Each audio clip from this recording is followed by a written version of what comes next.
Hey everybody, it's Keith with the L1 Automotive Training Channel, and let's talk about 4 ways that your mechanic is ripping you off or putting you in danger. Although not exclusive to General Motors and Ford, I'm going to point those manufacturers out. If you've got a General Motors or a Ford vehicle with a camera in the windshield that has that lane departure system, and your mechanic does a tire replacement where they change the size, any suspension repair, or even just a regular alignment for like hitting a pothole or something, and they don't calibrate that system, they're putting your family in danger. You can even go to Google and just type in GM ADAS Job Aid because it's the Advanced Driver Assistance System. Go to that first link that talks directly from GM Parts about driver's assistance systems and read their position statement. It talks about which RPO codes have what kind of systems, but if we go down and take a look, scroll down to just the front view camera for the windshield system, if the glass is replaced, the camera's removed or reinstalled, any kind of collision beyond a minor body damage or any kind of suspension alignments performed, you're going to have to recalibrate this camera system in order for it to be safe. This is when it's required, not just recommended. Googling Ford ADAS Job Aid comes up with a similar result from FordCrashParts.com. This is their official position statement on when those systems have to be calibrated, much like the General Motors option.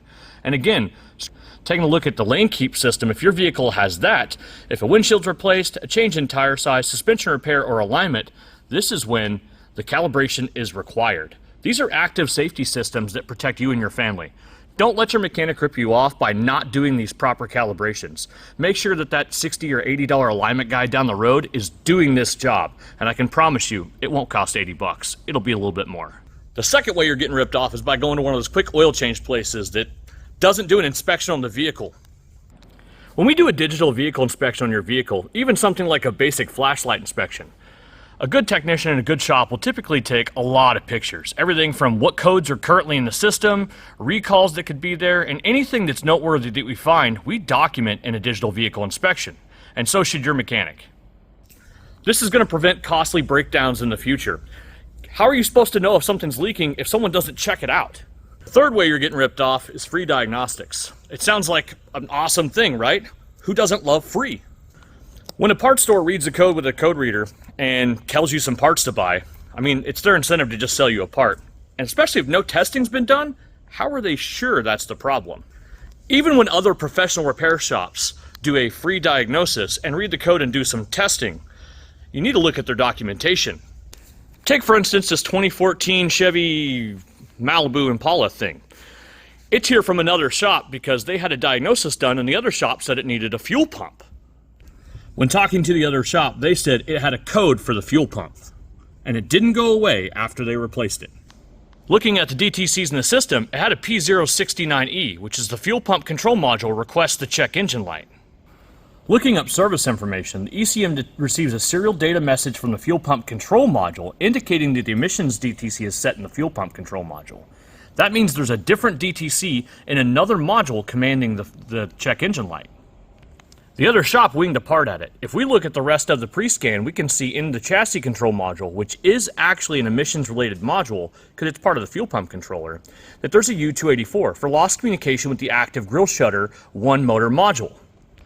Additionally, with some more research, we actually found a preliminary information report from General Motors stating that the check engine light can be on because it's P069E and that we need to check other modules. They outline a specific condition, and I'm going to show you what that looks like. General Motors even has a preliminary information report, which is different than a technical service bulletin, that states that they may have a check engine light because of a P069E and the active grille shutter is not communicating, and that is actually what we found in the DTCs. Now, to accurately diagnose this concern, we need to get to the active grille shutter and check powers, grounds, and LIN bus communication because it's connected with a communication wire to another module. And that's going to take time. We've got to pull the front bumper off of this Malibu and see if it's actually a grille shutter problem or something else. And none of that additional work is free. We have to pay the technician to do that. So that free diagnosis that got them a fuel pump they didn't need, that was about $700. Which kind of leads us to the fourth reason or way that your mechanic is ripping you off. And that's saying they got to try a part first. You know, we've done about 40,000 vehicles here in the last quite a few years. We have mobile technicians that service 1,700 other shops in the Oklahoma City, Tulsa, and Northwest Arkansas area. And what we found greatly is that we hear all the time that they had to try something first. And it's very rare, doing tens of thousands of diags, that we come up with that conclusion.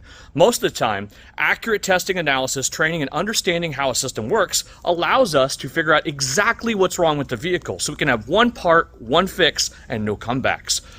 Not saying mistakes don't happen and comebacks don't happen, but it's very rare that we come to a conclusion where we have to try something first, and typically it's based on a ton of information, knowledge, and evidence that that's going to fix the vehicle.